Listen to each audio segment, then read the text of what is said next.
कल्पना कीजिए, नवंबर 2001, पाकिस्तान की Mianwali central jail, अंधेरी, सीलन भरी, बदबूदार कोठरी। एक कमजोर बीमार 49 वर्षीय आदमी लोहे के बिस्तर पर लेटा है। उसकी सांस भारी है, दीवारों पर नमी टपक रही है। वो आदमी खांसते हुए उठता है। उसके फेफड़े टीबी से कमजोर हो चुके हैं। हर सांस दर्द देती है, लेकिन उसकी आंखों में अभी भी एक अजीब सी जिद और आग बाकी है। वो कांपते हाथों से कागज और पेंसिल उठाता है। उसकी उंगलियां कमजोर हैं, लेकिन वो लिखने की कोशिश करता है अपनी आखिरी चिट्ठी। चिट्ठी में एक पंक्ति लिखी जाती है, अगर मैं अमेरिकी होता तो इस जेल से 3 दिन में बाहर होता। 3 दिन बाद 21 नवंबर 2001, वही कोठड़ी, बिस्तर पर पड़ा वही शरीर, अब बिल्कुल शांत, आंखें बंद, कमरे में सन्नाटा। कोई भारतीय अधिकारी मौजूद नहीं, कोई अंतिम संस्कार नहीं। उसका शरीर उसी पराई जमीन में दफन कर दिया जाता है, अकेला, गुमनाम। और अब सवाल, यह आदमी कौन था? वही आदमी जिसने 8 साल तक पाकिस्तान आर्मी के मिलिट्री अकाउंट्स डिपार्टमेंट में एक साधारण क्लर्क बनकर काम किया। बाहर से एक आम कर्मचारी, अंदर से भारत का सबसे कीमती जासूस। उसके सामने खुली होती थीं गोपनीय फाइलें, ट्रूप मूवमेंट, एमिनेशन स्टॉक, सीमा की रणनीतियां। वो हर पन्ने को ध्यान से देखता और दिमाग में उतार लेता। रात के सन्नाटे में वही जानकारी कोड बनकर भारत भेजी जाती। कोई आवाज नहीं, कोई शक नहीं। 8 साल तक पाकिस्तान को जरा भी शक नहीं हुआ कि उनके बीच बैठा ये क्लर्क दरअसल भारत की आंख और कान है। दिल्ली में उसकी दी गई जानकारी से रणनीति बनती, सीमाओं पर फैसले लिए जाते और एक नाम फाइलों में उभरता, ब्लैक टाइगर। कहा जाता है कि इंदिरा गांधी ने खुद उसे ब्लैक टाइगर का खिताब दिया, भारत का सबसे बहादुर गुप्त योद्धा। लेकिन जासूसी की दुनिया में हर जीत के पीछे एक खतरा छुपा होता है। और फिर एक दिन सब कुछ बदल गया। जब पकड़ा गया तो सितंबर 1983, कराची का एक शांत पार्क, शाम ढल रही है, पेड़ों की लंबी परछाइयां जमीन पर फैल रही हैं। वो आदमी नबी अहमद शाकिर एक बेंच पर अकेला बैठा है, चेहरा सामान्य लेकिन भीतर हलचल। अचानक चारों तरफ से भारी कदमों की आहट, सादी वर्दी में ताकतवर लोग उसे घेर लेते हैं। वो चौंक कर खड़ा होता है, हथकड़ियां उसकी कलाई पर कस दी जाती हैं। भीड़ दूर खड़ी देख रही है। वो संघर्ष करता है, वो चीखता है, मैं नबी अहमद शाकिर हूं, पाकिस्तान आर्मी के मिलिट्री अकाउंट्स डिपार्टमेंट का क्लर्क, मेरी क्या गलती है? आईएसआई अधिकारी ठंडे स्वर में मुस्कुराते हैं। उनमें से एक आगे बढ़ता है। वो कहता है, नहीं, तुम हो रविंद्र कौशिक, भारत के रॉ के सबसे खतरनाक जासूस, ब्लैक टाइगर। 8 साल से हमारे अंदर घुसकर हमारी सेना को नंगा कर रहे हो। उस पल उसकी सारी दुनिया ढह जाती है। चेहरा सफेद, आंखें फटी हुई, पहचान उजागर हो चुकी है। सबसे बड़ा शौक ये नहीं था कि वो पकड़ा गया। सबसे बड़ा शौक ये था कि भारत सरकार ने कभी उसे आधिकारिक रूप से अपना नहीं माना। उसके परिवार ने चिट्ठियां लिखी, प्रधानमंत्री को गुहार लगाई। उम्मीद थी कि शायद कोई दरवाजा खुलेगा, लेकिन जवाब मिला, हम नहीं जानते ऐसे किसी एजेंट को। एक जासूस जो देश के लिए अपनी माँ, बाप, भाई बहन, अपना नाम, अपनी पहचान सब मिटा देता है। पाकिस्तान में शादी कर लेता है, एक नई जिंदगी बनाता है, बेटा पैदा होता है, लेकिन हर रात वो मौत का खेल खेलता है। एक गलत कदम और सब खत्म। और जब पकड़ा गया तो 18 साल जेल में सड़ता रहा। हर दिन उम्मीद कम होती गई और मरने से पहले उसने पूछा, क्या भारत जैसे बड़े देश के लिए कुर्बानी देने वालों को यही मिलता है? 11 अप्रैल 1952, राजस्थान के श्री गंगानगर, सीमावर्ती शहर, सुबह की हल्की धूप, एक साधारण घर जहां एक बच्चे का जन्म होता है, रविंद्र कौशिक। सीमा से महज 20-30 किलोमीटर दूर, वही धरती जहां 1947 के विभाजन की चीखें और 1965-71 के युद्ध की गूंज अब भी हवा में तैर रही है। पिता जे.एम. कौशिक, भारतीय वायुसेना के अधिकारी, सख्त, अनुशासित, देशभक्त। मां अमला देवी, साधारण गृहिणी लेकिन बच्चों में वतन का जुनून भरने वाली। रविंद्र 3 भाई बहनों में सबसे बड़े, जिम्मेदारी बचपन से ही कंधों पर। छोटा भाई राजेश्वर नाथ, दोनों भाइयों के बीच गहरा जुड़ाव। बचपन से ही पढ़ाई में तेज, किताबों में डूबा रहता, लेकिन अंदर एक अलग आग थी। असली शौक था थिएटर, स्कूल कॉलेज के मंच पर खड़े होकर किरदारों में ढल जाना। वो पंजाबी, हिंदी, उर्दू तीनों भाषाओं में धारा प्रवाह था। उर्दू बोलते तो कोई मुस्लिम समझ लेता। 1971 का युद्ध, पाकिस्तान हारता है, बांग्लादेश बनता है। 19 साल का रविंद्र रेडियो पर खबरें सुनता है, आंखों में आग, खून खौल रहा है। 1973 एसडी बिहानी पीजी कॉलेज का ऑडिटोरियम।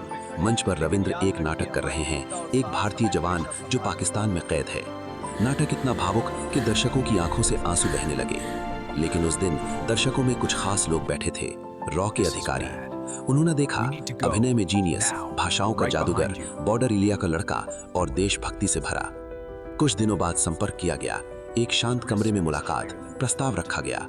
अधिकारी बोले, ये मिशन तुम्हारी पूरी जिंदगी ले लेगा, परिवार छोड़ना पड़ेगा, नाम मिटाना पड़ेगा, शायद कभी वापस ना आ सको। 21 साल का रविंद्र बिना एक पल सोचे हामी भर देता है। घर लौटकर सिर्फ इतना कहता है, दिल्ली में अच्छी नौकरी मिल गई है। माँ रोई, पिता ने गर्व से सीना ताना। 1973 से 75 तक 2 साल की खूंखार ट्रेनिंग। दिल्ली का गुप्त ट्रेनिंग सेंटर, बाहर से एक साधारण इमारत, अंदर देश के सबसे खतरनाक मिशनों की तैयारी। उर्दू को माँ की भाषा जैसा बनाया गया। लहजा, मुहावरे, कुरान की आयतें सब रटाए गए। नमाज पढ़ने का तरीका, रोजा रखने की आदत, हर धार्मिक रिवाज उसकी नई पहचान का हिस्सा बना। पाकिस्तान का हर शहर, हर सड़क, हर रिवाज नक्शों और तस्वीरों से याद कराया गया।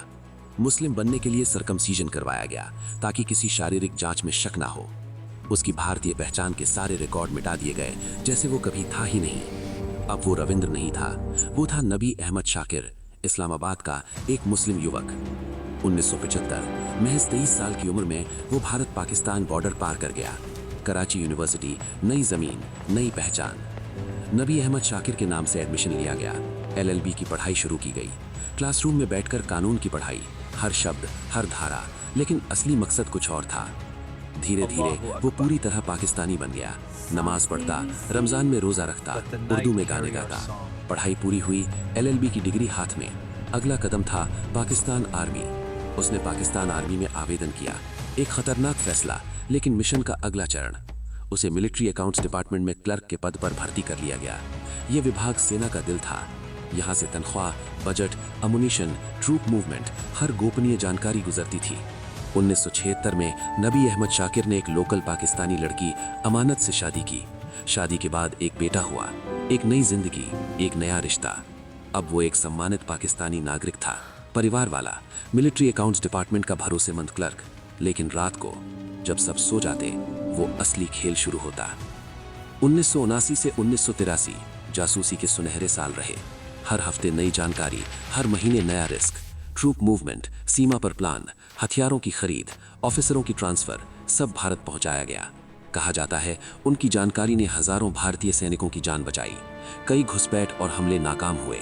दिल्ली में फाइलों के बीच एक नाम गूंजता है, ब्लैक टाइगर। इंदिरा गांधी ने उन्हें ब्लैक टाइगर कहा, भारत का सबसे खतरनाक जासूस। उस समय जानकारी भेजना आसान नहीं था।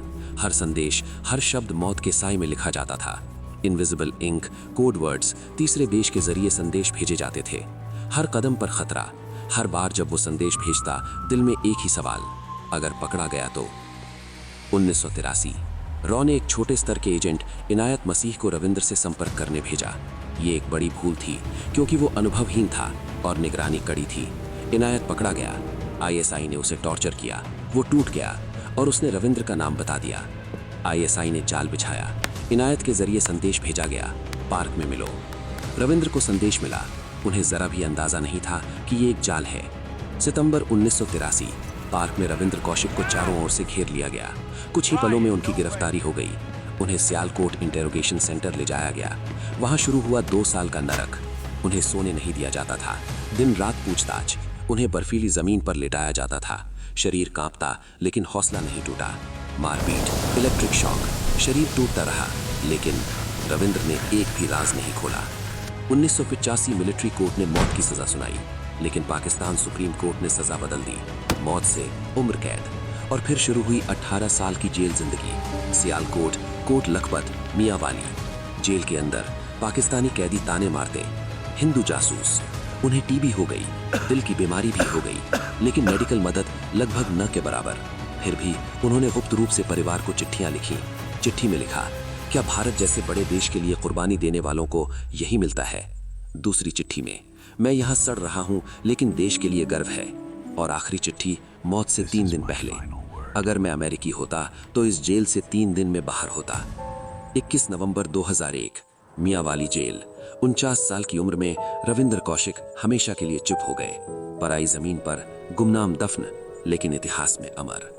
उनका बेटा भी उसी साल गुजर गया। एक पिता जेल में और बेटा दुनिया छोड़ गया। मां अमला देवी 2006 में गुजर गईं, बिना अपने बेटे को आखिरी बार देखे। रविंद्र कौशिक भारत के सबसे महान जासूसों में से एक, ब्लैक टाइगर, जिन्होंने बिना नाम, बिना पदक, बिना सम्मान के देश बचाया। तो दोस्तों, ये थी आज की कहानी। मिलते हैं फिर एक नई कहानी के साथ। तब तक आप वीडियो को लाइक और चैनल को सब्सक्राइब जरूर कर लें। जय हिंद।